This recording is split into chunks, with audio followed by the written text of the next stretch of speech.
It's award show season, people. The Grammy nominations have been announced. I think the Oscar nominations will probably be coming out sometime soon. It always happens at the end of the year. But we actually have a new one for League of Legends specifically, hosted by Shox and Kadrill, the League Awards. Now, why is this a thing? Shox and Kadrill can tell you more about it on their individual streams, their channels, but here's the two main things that I kind of get from all this. First, League is now at a point where we are big enough to have our own award show. Like realistically, when we used to go to the esports awards or the game awards, like even though Valorant might step in a little bit and pick up a few awards, and occasionally you'd have games pop up like Overwatch or CSGO have a big moment, like League in itself, its own ecosystem, is still the most watched esport in the world, the most catered to, the most talked about. We clean up with worlds every single year. League's big enough to have its own award show, as is shown by the categories that you will see, and we'll discuss nominations here in a minute. But the second reason is also one that I don't know if they'll say publicly, but it's kind of true. The esports awards are now pretty much a Saudi-run thing. I think the event's actually going to be held in Riyadh this year. It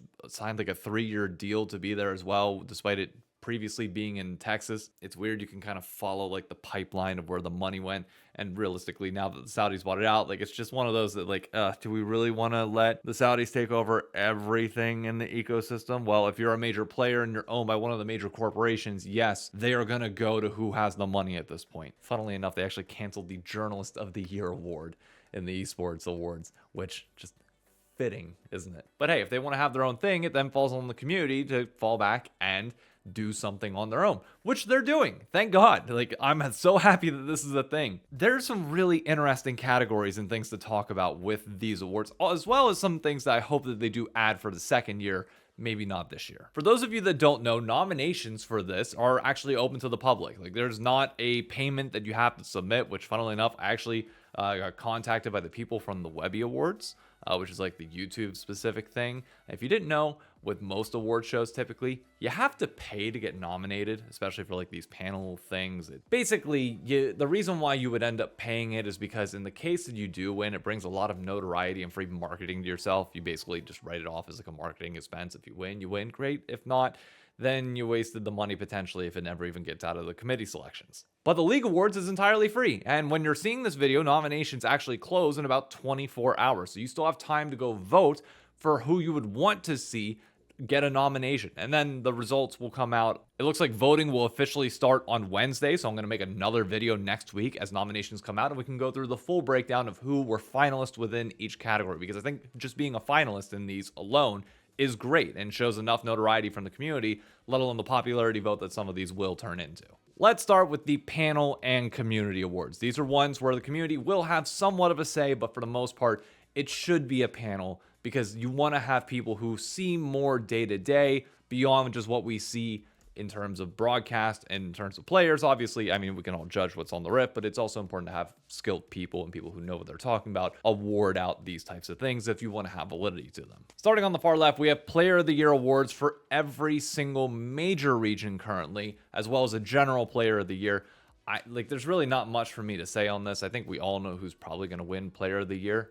It will probably be Faker, but I'm curious to see. This is one where like the panel could really swing things, because I think a panel would actually pick Bin over Faker. I think Bin was probably the most impactful player worldwide this year, but we will see who all is actually nominated by the end. I'm also curious to see how this affects the individual regions as well. When we see the finalists come out for that, like specifically Player of the Year, not the individual regions, will we see more of a skew towards the LCK and the LPL versus the LEC and LCS, similar to how we see results on the international stage? Probably. I mean, it should, realistically. Those regions are weighted heavier for very clear and obvious reasons. I don't really have anybody that I want to stand out nominate from any of these categories. There's really not much to say there. The second set of categories, you do have a minor region Star of the Year as well. That award, I'm assuming, might go away next year, given that the PCS is going to be upgraded to a major region combined with Vietnam, and minor regions pretty much aren't really a thing anymore. Tier 2 basically just becomes like the minor region ecosystem within pretty much everywhere. And even then, like the smaller regions feed into bigger ones. The LLA, for example, has a slot within both the LTA North and LTA South. Vietnam and PCS prior minor regions are now like one major region together. Oceania gets a slot within the PCS, I think. I don't know if that's still the case now, actually, given the new ecosystem, so I'm not 100% certain. Team of the Year, not even worth talking about, really. Come on, we all know. Rookie of the year, though, is going to be interesting. I mean, obviously, I'm biased for North America, and I think Masu had the biggest breakout year of any rookie that we've seen across all 4 major regions. And I really hope people nominate him enough to become a finalist. I would guess that he would, because even FlyQuest put a little bit of marketing, like they put some social media attention on this particular award to try and get Masu in it. So I think that he probably will end up being a finalist. Will he win? We have to see the final list. That's going to be a tough one. Broadcast Talent of the Year. I'm curious to see if any LPL broadcasts get nods of appreciation. Like, I don't want to call it a pity vote now that like the LPL English broadcast is going away, but I am curious to see if that does affect things in any way, shape, or form, because typically modern and recent events do. You can see swings in voting as people get emotionally tied towards one thing or the other. If I had to rate this one in terms of like odds on favorites, I would probably say Shox and Emily Rand are probably going to lead most of the category on this. From the men, maybe you do throw in Captain Flowers as well. I think Medic had a fantastic year. I don't know. They're like, this one's going to be really interesting to see. And I also want to know who the panel is that will specifically be voting on Broadcast Talent of the Year. Because I'm assuming for most of these awards, it's gonna be the broadcast and industry experts that are voting on. How does like that affect this particular voting category, and how do you avoid favoritism there? That one's gonna be really fun to watch. And play of the year, I just want to see what the nominations are. I don't even want to hazard a guess on this, because there were several moments throughout the year that just had insane pop-off potential. People most notably remember Faker's Rakan engage on Silas, but I think there's so much more to that given that it's a full year, and there's just some insane plays that happen throughout the course of 10 months of League of Legends. Now for the community awards. It's interesting to see that there is both a esports creator of the year and a community creator of the year.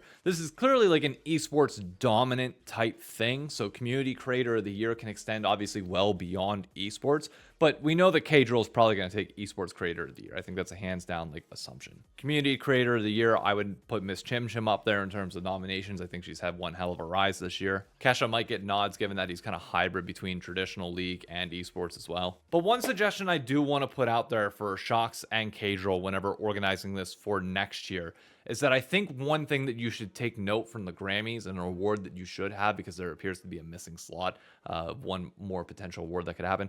We should have a Rising Star Award that is not a player but is a personality in the space, or like upcoming creator of the year, with stipulations that will not allow people to get the award multiple times or be nominated multiple times. The rule should be anybody can submit, but the second you are a finalist for this award, you are no longer eligible to get it in future years. It is something that smaller creators can look forward to trying to achieve, and it's something that the Grammys does incredibly well, where you have Best New Artist give the award the following year to the new artist, and you get to see as time goes on and highlight these people to create kind of a time capsule of like, okay, these were the creators that were like brand new, where are they at a few years later, and you can track and see their growth, and it adds a ton of narrative to the community, let alone the esport, that I think would be really healthy for this space. You do have to be careful, again, making sure that people don't get like overly nominated, and that like upcoming creators are not just big names, and that you make sure that you're cycling through talent that way.